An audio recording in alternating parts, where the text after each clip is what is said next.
are Bridesburg. And I was just thinking to myself, I said, Self, the times, they are a-changing. And I guess that's true about all the times that they're. I'm just telling you right now, this is new. These are warehouses. Let's get the scooter. These are warehouses. Now, we don't know. Now, by we, I mean me. I don't know who they're supposed to be. You assume Amazon. And, big warehouse there. And you know what? I didn't know we were getting another warehouse. Good gravy. And that ground where those buildings are, that was abandoned, like, it was kind of like a coal place. They would do stuff with coal. It was called Philadelphia Coke Company or something like that. Listen, you're better. Are you starting to write that book report? Well, listen, now is not the time. Facts are not guaranteed in this video. This is horrible. My sneakers are soaking wet. Look at this. This is dumb. This was a dumb idea. By the way, the scooter's electric. The camera's electric. It's raining. Oh, my socks are wet. Ooh, a baseball. It's soaking wet. All right, so we're back here. This is a parking authority impound. No, what sucks whenever my car gets impounded, I always have to go to the South Philly one. They don't ever do it to the one near my house. That's a pain in the ass. Here it is. Check out this warehouse. My God, is that big?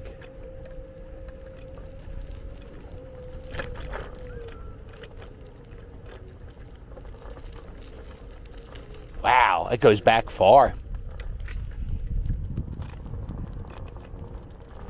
So for the longest time, this place here was all abandoned ground. It was all overgrown, just like this. As a matter of fact, I had a drone, and I flew it one time. I had a drone for 14 seconds, and I flew it. A gust of wind took it, and it went into Cokies, and I lost my drone forever.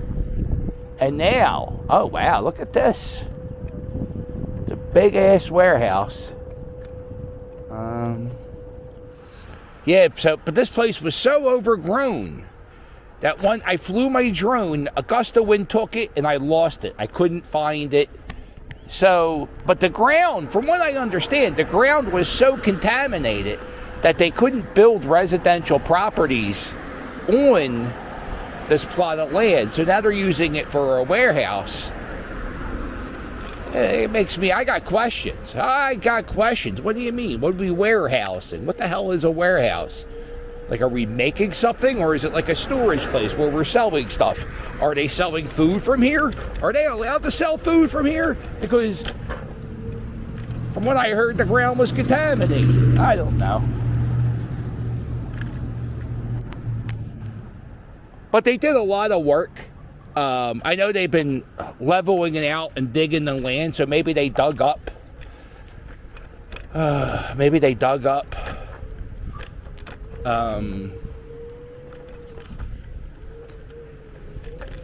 The contaminated land. I don't know. You know, I grew up in this area. This is Bridesburg.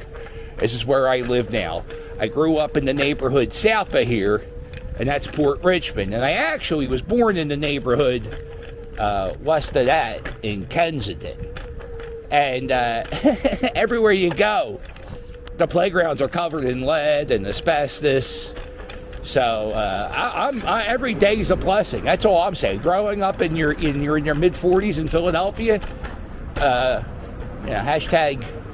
hashtag blessed. By the way, if you have a voicemail and your voicemail says, "Hi, this is Steve. I can't get to the phone right now, but if you leave a message and I'll get back to you at my earliest convenience, have a blessed day." Just know you are probably my least favorite person in the world.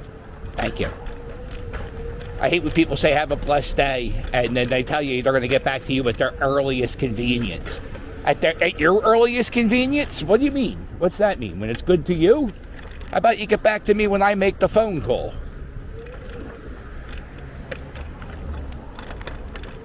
I remember I had a job, and my voicemails used to be very generic.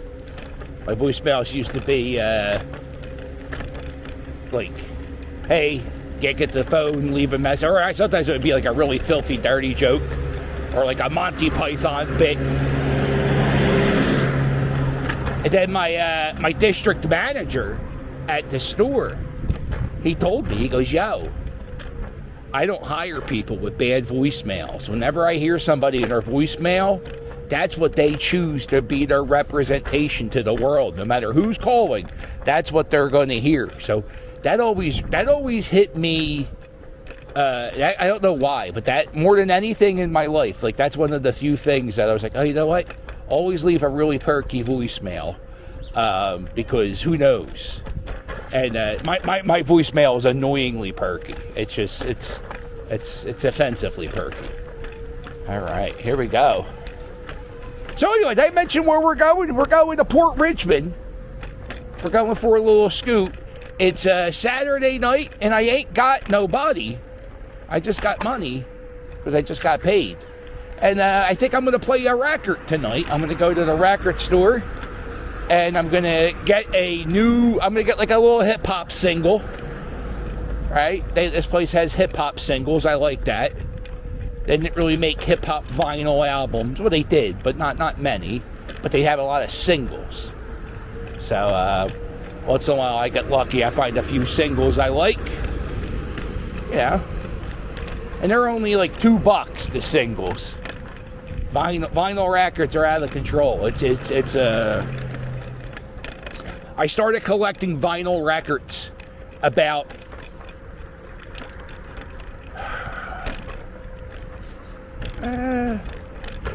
2005. I picked up a record, and then I had like an old record player in my basement, and I blew the dust off that.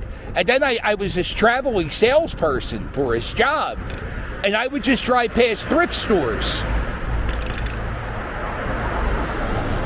and I was getting every classic rock 70s album. It was the best time to be a record, and I was getting all these albums for $1. Like Led Zeppelin 4, I got it for $1. I don't even like Led Zeppelin, believe it or not. But if you got a rock and roll record collection, you got to have Led Zeppelin. Ooh, okay, we're doing all right. Well, maybe I titled this video "My Prized Possession" because it really is. It's one of my things that I am extremely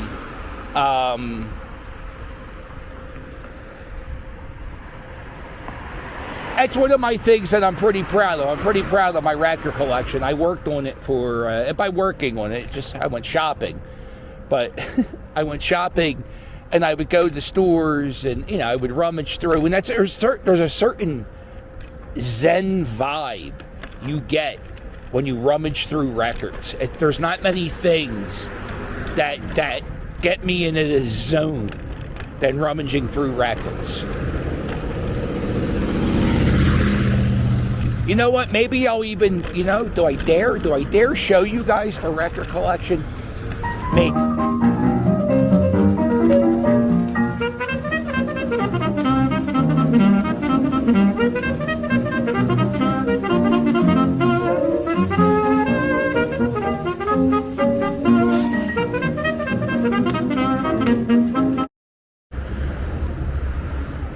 So this is Richmond Street. I've been on Richmond Street the entire time except for the part where I was behind the playground. And, why did I even get my sneakers wet? And this is I-95. And this is going to be all big construction happening soon. They already started. About 3 years ago, there were actual houses on that plot of land. And there were houses right here. And then the government bought the property. They had to leave. One guy had a big protest sign.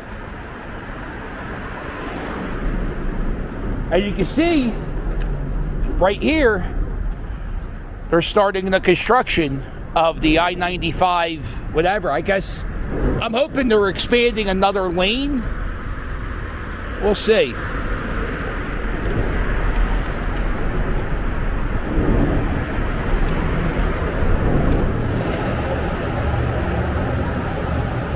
Man, hashtag piss. Woo!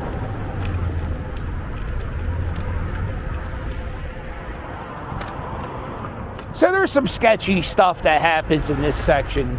This is, technically they call this Bridesburg still. There's a Target right down the street. That's the Bridesburg Target.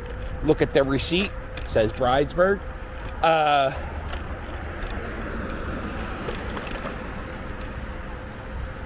But you got some crazy stuff that happens.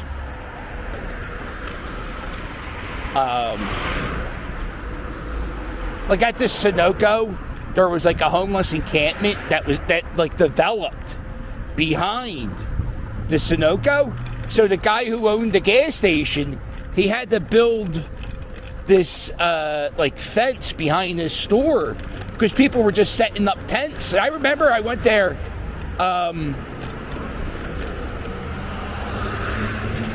I went here one day to get gas, and I remember I was parked. Or no, I think Doug went in to get gas or something, and we were sitting here, and I remember there was like 6 people just sitting in the tent getting messed up on drugs, and I was like, I wonder why the gas station lets them do that. And I guess it's because I don't know, maybe like they feel like they get bullied. They always have people here like working the door, pushing the door.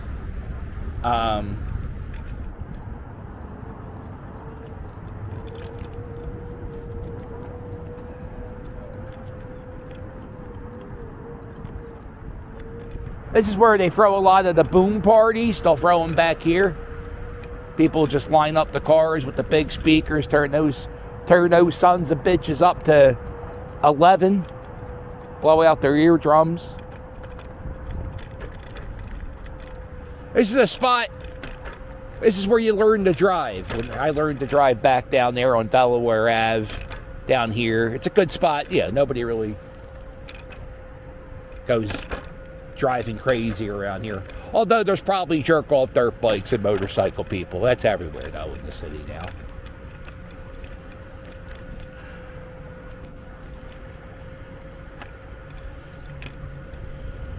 Years old, running with a time in mind. Makes me think of Bruce Springsteen. Oh shit!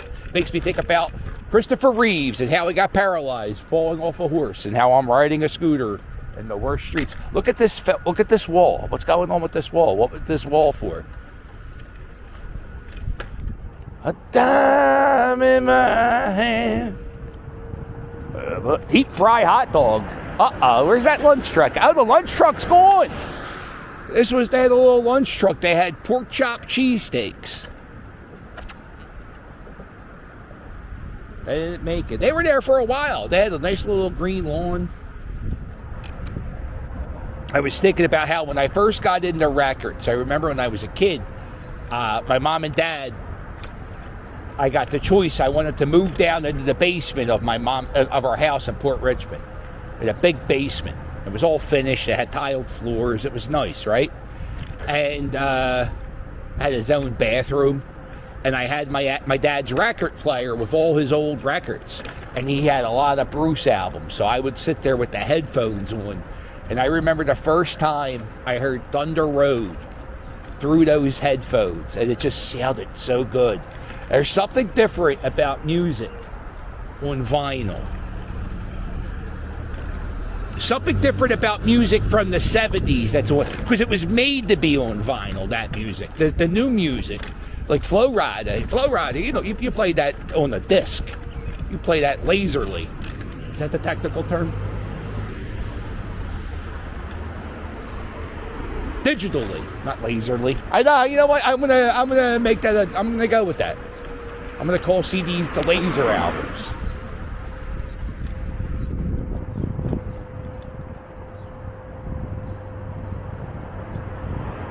So much has changed in just 5 years. The bus terminal's different. The McCavish playground's closed. The warehouse that used to be in the abandoned factory, that's open. The Bridesburg pool, where I first shot the beginning of the video, that's brand new. All of that stuff. This is Burnsy's Tavern. It's a good bar spot.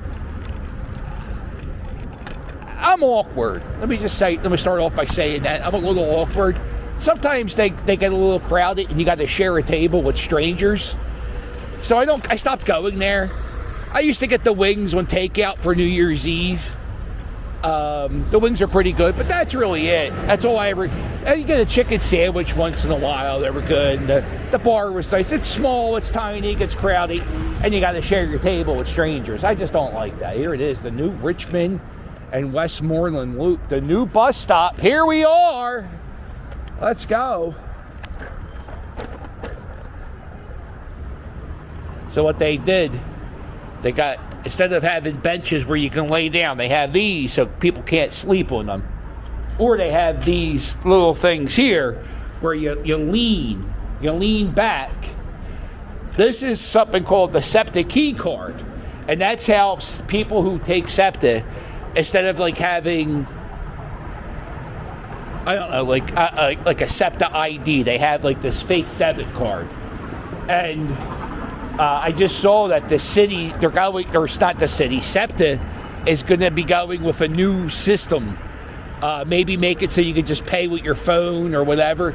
The key card thing's a pain in the ass. First, when you get it, you got to pay $5 for the card, and then you got to register your card, and I think you get the money back.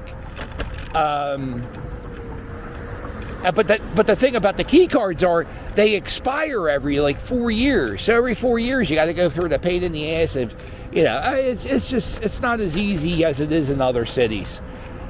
Here it is, Richmond and Allegheny. Now what we're doing is we're looking for a record store. Hopefully it's open. I don't even know if it's open. Last time I was here there was like a big festival, so I don't even know if the record store is even in existence. Here it is, Bare Elegance. Call it the Dirty 30, because inside it's kind of dirty, and everybody works there was over 30. Not no more. Last time I was there, I don't know. I don't go to strip clubs. It's just, I'm too old for that. Let's see. We're looking for records. Here's a barber shop. That's one of those fancy barber shops, probably. Look at this. Oh, he's got trophies. I got my wisdom tooth pulled here when I was a kid. Not a kid. I was like 21. This is an old Polish supermarket. Robin Williams, when he made the movie Moscow on the Hudson, he went inside this restaurant and did a little research. Hung out here all day, I think. Become a... he hung in there with all the Polish immigrants. Let me see. Is this place open?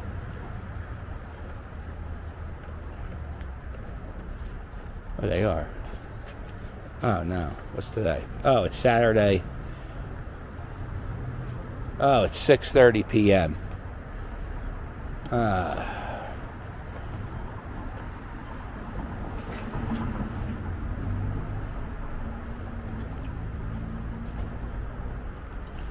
me see if it's closed.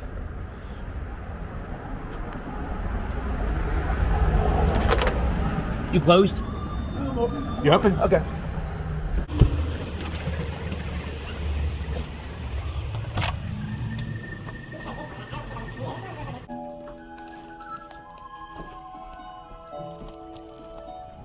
Oh boy, now the rain's coming down.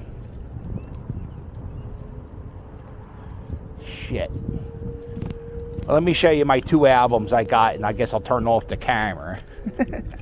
But I got Meatloaf, the album after Bat Out of Hell, and then I got Survival of the Fattest. If you're a punk rock kid in 1996, I went to see NoFX live in concert, and I got a free copy of this album, and